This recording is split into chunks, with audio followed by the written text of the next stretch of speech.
Hi, I'm Katie Maloney from Vanderpump Rules, and you're watching Perez TV. Myself and Tom, we haven't really set a date or put any real plans into motion, but it will be happening. But right now, we're just kind of relishing in our fiancé-ship. We've been together for a really long time, so I think we're just gonna take our time and enjoy each day, and we'll get there. The main thing with the ultimatum was not to force him to marry me, just to force him to really think about a future and whether I was the one and whether he was going to want to make that commitment to me one day. It was not to pressure him into putting a ring on my finger, but once he started really thinking about the prospect of really losing me and not being with me, his fear of commitment sort of diminished, and he started to warm up to the idea, and I saw him reinvest and really commit to the relationship, and that's really what I wanted. I just wanted to see him make those small but important changes in our relationship. I had told him verbatim, don't ever get me a ring unless it's like the ring, necklaces, bracelets, whatever else you want to get me, fine, just don't give me a ring. I don't want that. And we talked for some reason about the way people wear rings on necklaces, and I'm just like, I think that's very silly. If it's fitted for your finger, it is supposed to be on your finger. So when I got this, I was desperate to know what was going through his head. I just think he had like a blip and just thought that this was a really like nice sentimental gift, and in some ways it was, but it was just totally off. Okay, truthfully, with Lala, I've been lost with her because I felt like she was misrepresenting herself to a lot of people. One minute she's like, I'm just a good like down home girl and I'm really close to my mom. The next minute she's like, I'm a crazy bitch. If you cross me, I'm gonna cut you. So I was just kind of like, this girl seems a little bipolar. I'm gonna stay away from her. I'd had maybe 3 conversations with her. I wasn't icing her out. I just was like, I thought I was protecting myself. I mean, you don't really win friends that way. And when she got caught in her lie and Lisa was, coming down on her, I think her way of distraction was to turn on the waterworks and start saying that me and Sheena had been mean, when truthfully I talked to her maybe 2.5 times and was nice to her for sure. I don't know where all that came from.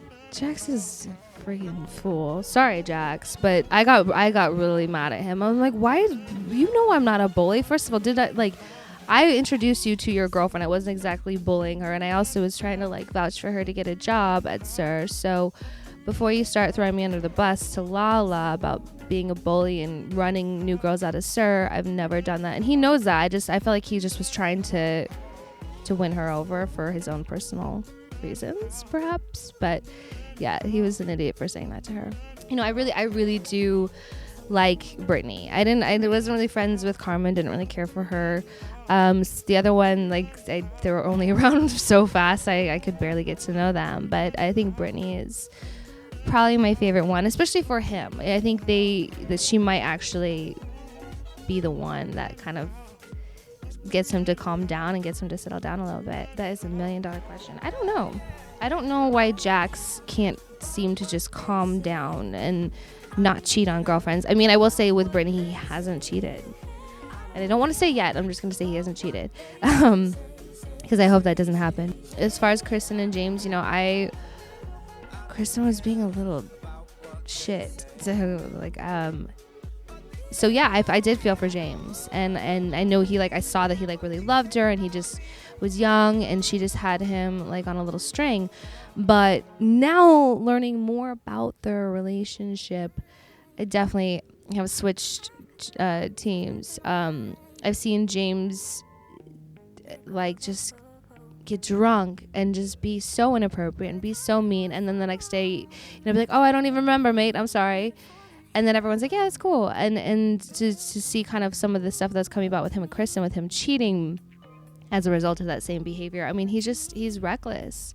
And I think he's young, but that's not an excuse. And I'm really glad that Kristen and him finally ended things, because seeing her now, I do believe that she's on a better path and in a much more sound mind and healthier in terms of all of that.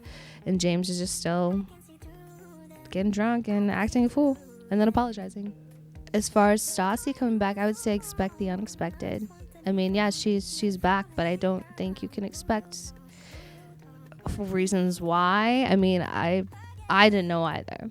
I was very curious myself, but I think people are going to be really surprised by some things. So I can't spoil it. You're going to have to watch, but it is good. You know, with Stassi, I was trying to get in touch with her. I was trying to hold on to the friendship. I was trying to get answers. I was just trying to look for explanations and explain myself. I was trying all of that, and she just was radio silence on me. So when I finally got to sit down with her, I had a range of emotions of just being so confused and still like hurt and curious and also very angry. And when I felt her just sort of digging and reaching and not giving me a real reason, and I felt I knew the whole reason the whole time, and that was the hurtful part about it, that, you know, she was mostly just using me going to Miami as an excuse. The bottom line was that she wanted to, you know, cut all her ties with people. And so she didn't have a reason to cut me off as a friend because I had done nothing to her. I'd only been an amazing friend to her. And so she found these excuses, and that's when I kind of snapped and was just like, shut the fuck up. Because I saw her grabbing at things, and it was really painful and hurtful to hear her just sort of make these excuses and just write me off like that. Yeah, I mean, I'm there once, sometimes twice a week. I mean, very part-time now. I try to go in there. I like it there. It feels like home. But yeah, obviously there's other things I want to do besides being a professional waitress my whole life. I've been doing that since I was 14. So I'm really, really trying to move on, but it's still nice for some extra cash flow. Oh my gosh, from what I've seen of the Night Before Vanderpump Rules collab, it's amazing. It's so funny. And I was so jealous when I found out they were all going to get to do that. I was like, oh my God, you're so lucky. Some of my favorite actors, I'm obsessed with Broad City. And when I knew Ileana was going to be there, and then Jillian from like Workaholics, and then Seth Rogen, I was just, but it's really funny from what I've seen. I do have a lifestyle and beauty blog called Pucker and Pout, and it's everything from makeup reviews, product reviews, to hair, beauty, skin tips, DIYs. We're going to be doing some online, like video tutorials on YouTube, and working to diversify the content as well. More lifestyle stuff, whether it's recipes or exercises or meditation, cleansing your space, feng shui, all of that. And it's really something for everyone on there, and it's things that I really do every day and products that I love. So definitely check it out, because there's something for girls, guys, and women of all ages.